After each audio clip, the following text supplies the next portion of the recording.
Hi everybody, Lex Gray here, back with another video. This will be a refresher for my seasoned subscribers, but a new one for my recent subscribers and newcomers alike. Now, this is World of Dungeons. It is a semi fairly popular one-page RPG, or I guess multi-page RPG, rules light, OSR-isk system that mixes TSR D&D with Dungeon World, essentially, powered by Apocalypse system, which is one of my favorite game systems out there for tabletop role-playing games. And it really tricks you because it makes you, it appears to be a late 70s OSR, or late 70s role-playing game in kind of a little pamphlet. Now, the reason why I mentioned that my seasoned subscribers will be familiar, I've played this game many, many, many times on my channel, and I've talked about it countless times. So, but as of recently, I haven't mentioned much about it. So, first off, this game is great for solo. It's very rules light. It's hackable. There are some quirks with it, and I'll talk about it. It mainly has to do with combat, because there is no combat mechanism formally mentioned in the game. We'll go through here, the rules here in a second. The character sheet, love the design. It's very modular. It's very simple. It does look old school. The creator of this game is, I think, John. Look him up really quick. Right down here, John. I think his first name is John Harper. But essentially, he made Lasers and Feelings, and he also made Blades in the Dark, I think, which is far more actually a published, sold RPG. And this was one of his earlier systems made back in 2012, I think.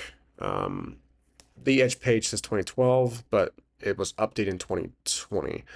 But it's definitely been around for a bit, and it's, again, one of the more popular solo friendly tabletop role-playing games. One page or so.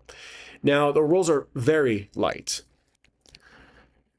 Okay, so first let's focus on the character page so you guys can see how it's laid out and what it gives you, because the mechanics actually of they actually hover around here. You have your skills and special abilities. So when you're going through the rules and you're choosing your skills and special abilities, you actually do have to go back up here because that has it for you.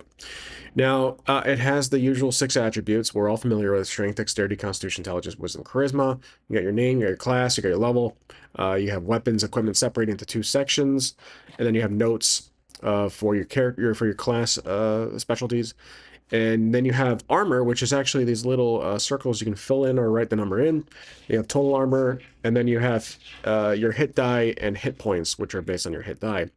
Coin, I think it's usually just silver pieces here when you start with 60, and then you can purchase the equipment here at the start. So it's a very generous list of items that you can go through. This does follow the very original D&D, where everything was a D6, but it includes modifiers based on the weapons, well, essentially the size. So you have D6 for light weapons, you have D6 plus 1 for martial, and then you have D6 plus 2 for great weapons, like the battle axe and two-handed swords, etc. You have your bows, you have heavy bows, you have a list of only a few armor pieces. You have light armor at 1, you have full armor at 2, and you have shield at +1, so you can total up to 3 with that shield. You have your adventuring gear, you got tools, you have your occult items, fancy items, fire oil, and then you got bigger things once you get further down and earn more cash. So, with that in mind, before I continue, I do want to mention, like I said, there is no combat mechanic in this game. However, what I have either done or will do in my next short campaign, hint, hint, I'm going to be using this game, is carry over the straight damage roll mechanic from Into the Odd or Karen. That is basically what I will prefer to do, because there is no formal combat mechanic in this game, and here's why. With Karen being limited to 3 armor, it works perfectly, because in this game we have 3 armor at most, and all the dice are around D6. So if you just do a straight damage roll, you don't do attack rolls, it can be a deadly game. But in solo play, you can give your characters that extra boost in the beginning, so more hit points to, well, alleviate the stress. So I do recommend that in any solo game if it's just one character. If you have a party, you're probably good to do the standard, but as I prefer to do at times, I like to play with just one character on screen. And with the Karen logic in combat, you're going to be doing straight damage rolls and not essentially miss unless armor absorbs it, and the smallest will be the d6 itself. Now, with that said, let's go through the rules. There is a magic mechanic. I really don't use it often, but there's a picture, there's an image of it if you want to pause it and take a little gander through it, but I'm not really going to go through it thoroughly. You can do hirelings too, FYI, so that can help alleviate that said stress from earlier if you if your character starts with lower health, or the initial health. So it does have the familiar World Dungeon World or Powered by Apocalypse range of success. You have 6 or less is a failure, 7 through 9 is a partial success with a caveat, and then 10 or more is a standard full success, 12 or more is a critical success. Now, skills can make your 6 or less an automatic partial success, but with a heavier complication. I am actually not a fan of that. I prefer my characters to have the chance of failure at all times. So what I do, if their skill is relevant to the action being taken, and we'll go through the character creation here in a second, then just roll advantage. So again, if the action being taken, rolling the dice, if it falls within your character's skill, then just roll 3d6 and choose the best results, the 2 best results. There's still a chance for failure, but you get the advantage because your character is skilled in that action being taken. I think that makes more sense than just saying, you know what, they always succeed, or they will always have some success, but there's going to be some complication. If you want to use that, totally go for it. It probably can make the narrative far more interesting, but I still want that small chance of failure to happen. Now, with special abilities, these are all unique in their own way. They all have a little hack on their own. So let's go through the character creation process here. Basically, what you do is, I don't think I zoomed in properly. There we go. You roll 2d6 for each attribute, and the ranges are 6 or less, you get a 0, 7 through 9 is a +1, 10, 11 is a +2, and a 12 is a +3. And they are strictly modifiers. You don't keep the initial values that you roll. You choose one skill, like I mentioned earlier, that is granted by your class. I'm sorry, you choose a skill and another that's eventually chosen with your class. You have 1 hit die d6 plus an extra hit die equal to your constitution, so that's a little nod there to D&D, essentially. And then fighters. This is your first class, one I typically always use often. Athletics is your skill. You get to choose 2 abilities, which are on the character sheet, like I said. So this character sheet really comes in handy if you use it. Skirmish gives you +1 damage. Each one has a little hack in the game. Thieves get stealth, and they have their own special abilities. Clerics are here.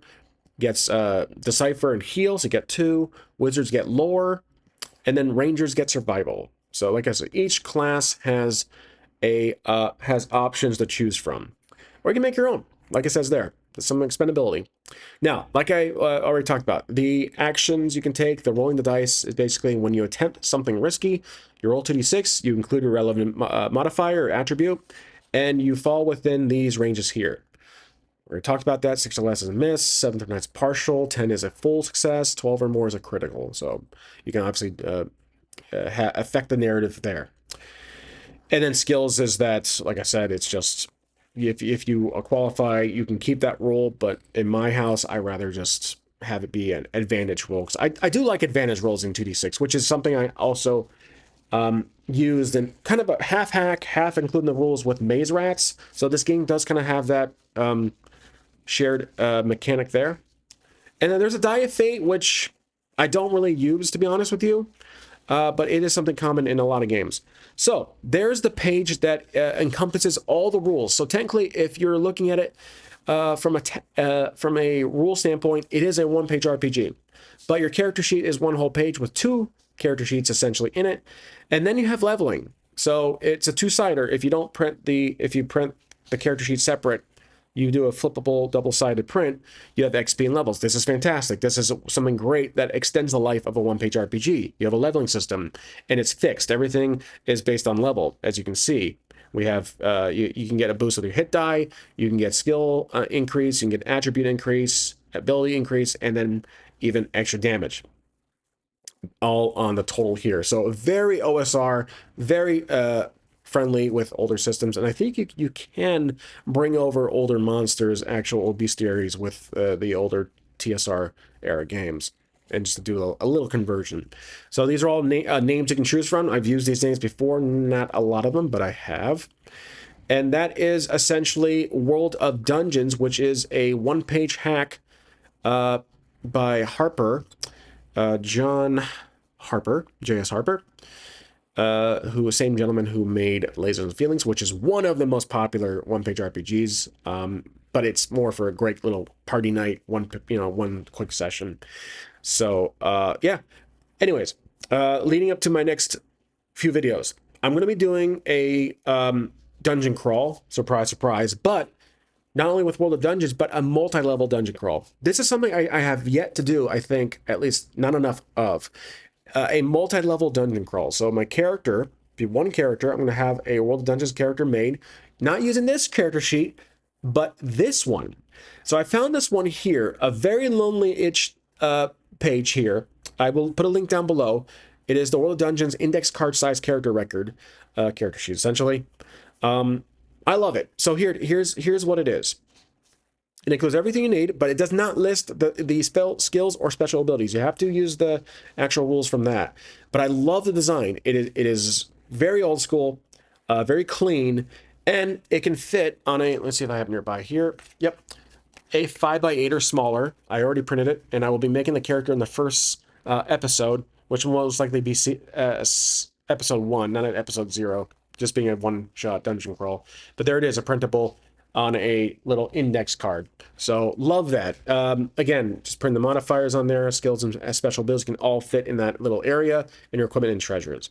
This is great design. If you're in some place that looks like a typewriter, and that's the page here that I will put a link down below if you're interested. If you prefer the OG sheet, by all means, it has more details. It has all the skills and special abilities. But for my, to save real estate here on my table with the camera and the rules and the grid, I'll be using that small sheet. With it being one character, like I said, I'm going to be using gifting essentially an extra or 3 total hit dice and totaling the roll to give the character more survivability.